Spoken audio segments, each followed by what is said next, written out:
Happy Holi सबैजनालाई। म चाहिँ आज यो ड्राई फ्रुट्सको लागि, किनकि आज मेरो फर्स्ट हो, त्यही भएर अनि यो ड्राई फ्रुट्सको लागि चाहिँ केरा चाहिँ मसिनो गरिदिन्छु। मसिनो भन्दा हेर्नु फ्ल्याट जस्तो भन्छ यो गरिदिन्छु। यो चाहिँ म दहीमा बनाउँछु।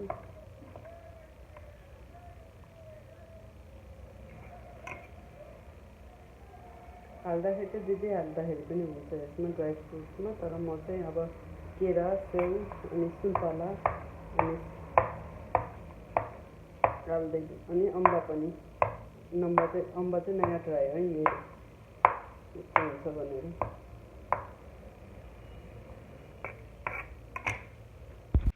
यो चाहिँ अम्बा, यो चाहिँ हाम्रो घरको नै हो।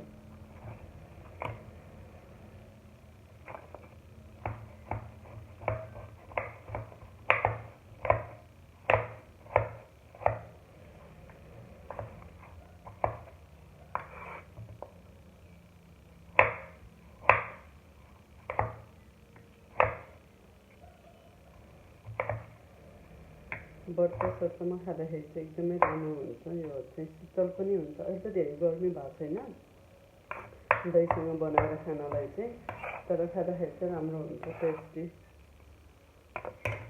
अनि यो चाहिँ सुन्तला, तर अहिले काट्छु। यो चाहिँ एप्पल।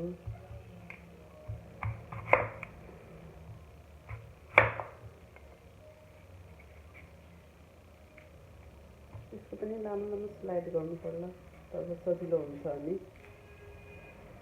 हजुरहरू पनि फेरि व्रतको बेलामा खानु होला।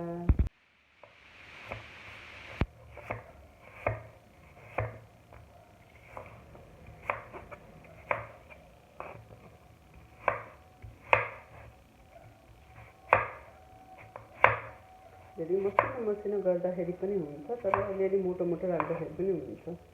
चपाउनको लागि राम्रो हुन्छ भनेर चाहिँ त्यो चाहिँ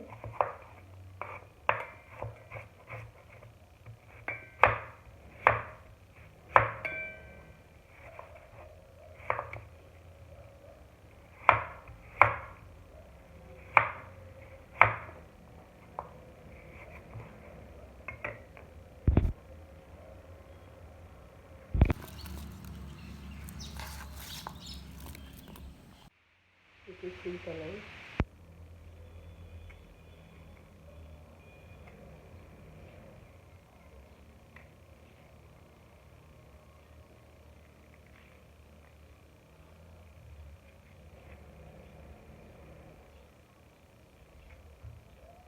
साह्रो परेछ र यसमा चाहिँ बिजा छैन है, बिना बिजा होला।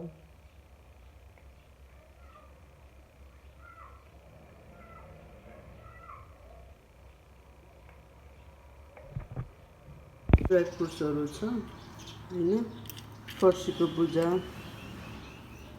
अनि सबै चिजहरू छ। अब यसलाई चाहिँ म अलिअलि मसिनो गर्छु। यो चाहिँ होइन, अलिकति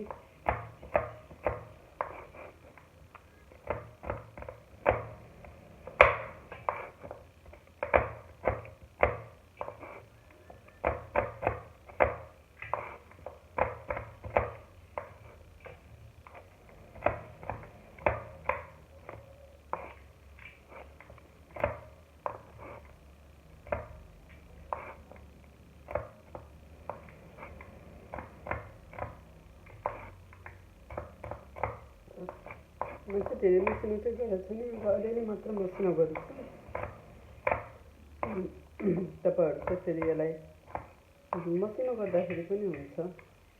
अनि कस्तो भयो भनेर कमेन्ट गर्नु होला, अनि मलाई सजेस्ट पनि गर्नु होला कि यस्तो गर्दाखेरि हुन्थ्यो भने। तपाईँहरूको सजेसनले गर्दाखेरि फेरि म अरू पनि भिडियोहरू बनाउन सक्छु होइन। अनि प्लिज सजेस्ट गर्नु, सबैजना सजेस्ट गर्नु होला।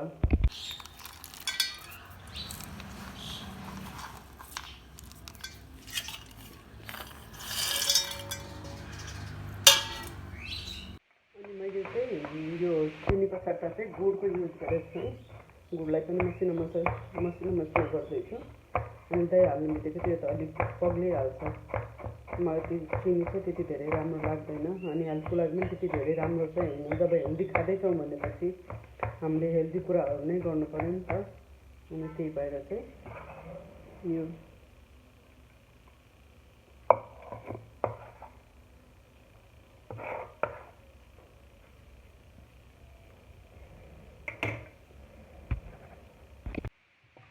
चाहिँ अब दही हालेर चाहिँ म मिक्स गरिदिन्छु यसलाई चाहिँ।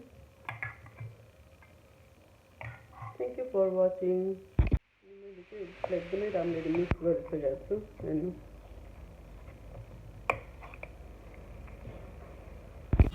थ्याङ्क यू सो मच हेर्नुभएकोमा। अनि मलाई भन्नु पनि होला कस्तो भएछ भनेर, अनि सजेस्ट पनि गर्नु कि मैले अझै के हाल्दाखेरि चाहिँ राम्रो हुन्छ भनेर पनि है। Thank you so much.